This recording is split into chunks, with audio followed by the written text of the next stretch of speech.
ભગવાનની યાત્રામાં મહત્વનો પડાવ એવા કાશીનું વર્ણન આપણા શાસ્ત્રોમાં કરાયું છે, પરંતુ કાશી તો છેક ઉત્તર પ્રદેશમાં આવેલું છે। ત્યારે આજે આપણે એવા સ્થાનકના દર્શન કરાવીશું જે કાશી જેવું જ મહાત્મ્ય ધરાવે છે। ડભોઈ તાલુકાનું કાયાવરોહણ જે વડોદરાથી માત્ર 20 કિલોમીટર દૂર આવેલું છે, જ્યાં શ્રાવણ માસમાં દર્શનનો અનોખો મહિમા છે। તો આવો દર્શન કરીએ લકુલીશ મહાદેવના, જ્યાં મહાદેવ બિરાજે છે લિંગ અને મૂર્તિ સ્વરૂપે। એવા વડોદરાના ડભોઈના લકુલેશ મહાદેવના કરો દર્શન। કાશી સરીખું મહત્વ ધરાવે છે કાયાવરોહણ ધામ। ભક્તિ સંદેશની આજની પવિત્ર યાત્રામાં આજે આપણે દર્શને જઈશું દેવાધિદેવ મહાદેવના એક એવા સ્થાનકે કે જે સ્થાનક ગાયત્રી મંત્રનું જન્મસ્થાન ગણાય છે, જ્યાં જીવ અને શિવના એક રૂપના દર્શનનો લહાવો ભક્તોને મળે છે અને જ્યાંના શિવલિંગમાં દ્વાદશ જ્યોતિર્લિંગની જ્યોતિ સમાવિષ્ટ છે। કાશીના જેવું જ મહાત્મ્ય ધરાવતું બીજું કાશી એટલે ગુજરાતમાં આવેલું આ સ્થળ કાયાવરોહણ તરીકે ઓળખાય છે। વડોદરાથી માત્ર 20 કિલોમીટરના અંતરે આવેલું આ ધાર્મિક અને ઐતિહાસિક મંદિરનો ઇતિહાસ અનોખો છે। ભારતના 68 મહત્વના તીર્થસ્થાનોમાં કાયાવરોહણ તીર્થનો સમાવેશ તે આ મંદિરને વધુ વિશેષ બનાવે છે। કહેવાય છે કે આ સ્થળ ચારે યુગમાં પ્રચલિત છે। સતયુગમાં આ સ્થળ ઈચ્છાપુરી, ત્રેતાયુગમાં માયાપુરી, દ્વાપરયુગમાં મેઘાવતી અને કળિયુગમાં કાયાવરોહણ તરીકે ઓળખાય છે।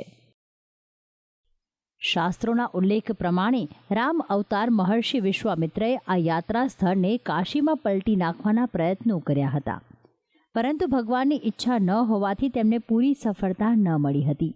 આમ છતાં તેનું મહત્વ કાશી જેવું જ રહ્યું હતું। અહીં મહર્ષિ વિશ્વામિત્રએ ગાયત્રી મંત્રનો અનુષ્ઠાન કર્યો હતો। આ મંત્રથી ખૂબ જ સારું જ્ઞાન અને તેજ પ્રાપ્ત થાય છે, જેને મેધા કહે છે, જેથી આ સ્થાનનું નામ મેઘાવતી પડ્યું હતું। આમ ગાયત્રી મંત્રનું ઉદ્ભવ સ્થાન કાયાવરોહણ છે તેમ કહી શકાય।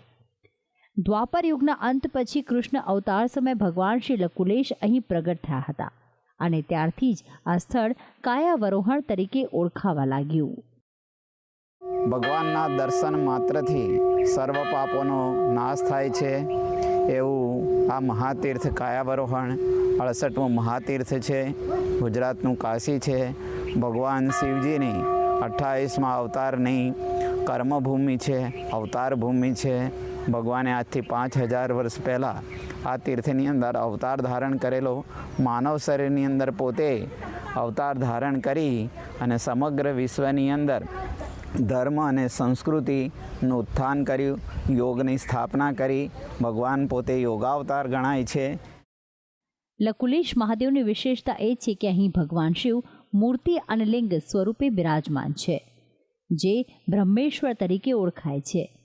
ભવ્ય મંદિરમાં પહોંચતા જ પ્રથમ નંદી ભગવાન જાણે આપને આમંત્રણ આપી રહ્યા હોય તેવું ભાસિત થાય છે, તો અન્ય દેવી દેવતાઓ જેમાં શક્તિ, હનુમાનજી અને ભગવાન ગણેશ પણ અહીં બિરાજમાન છે।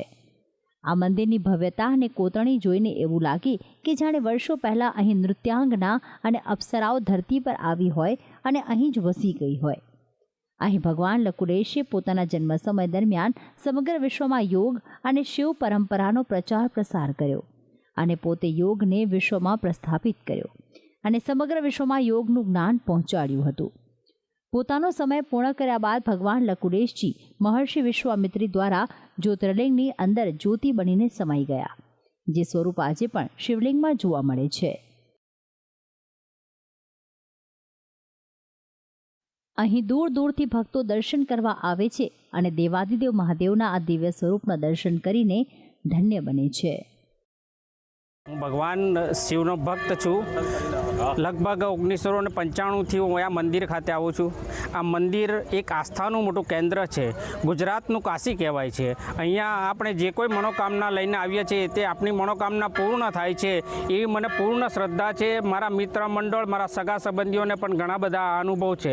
ખૂબ જ પવિત્ર આ જગ્યા છે કાયાવરોહણ એટલે ગુજરાતનું કાશી જે આપણે સૌ જાણીએ છીએ।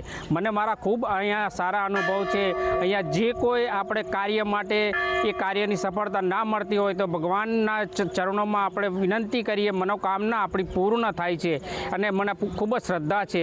ઘણા વર્ષોથી હું અહીંયા આવું છું અને આ જગ્યાનું ખૂબ મહાત્મ્ય છે.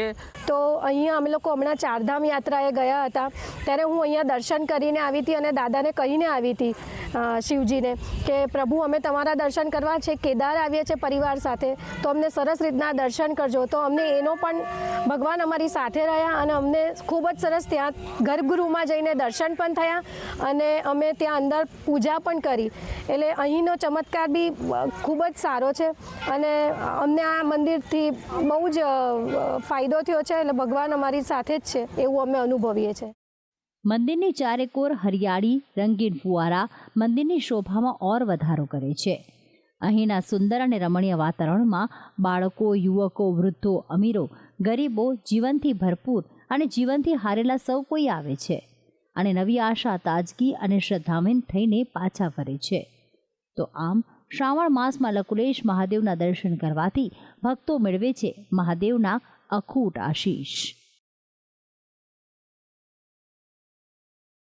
સર્વ પાપમ હરમ પુણ્યમ શ્રીમતે કાયાવરોહણમ.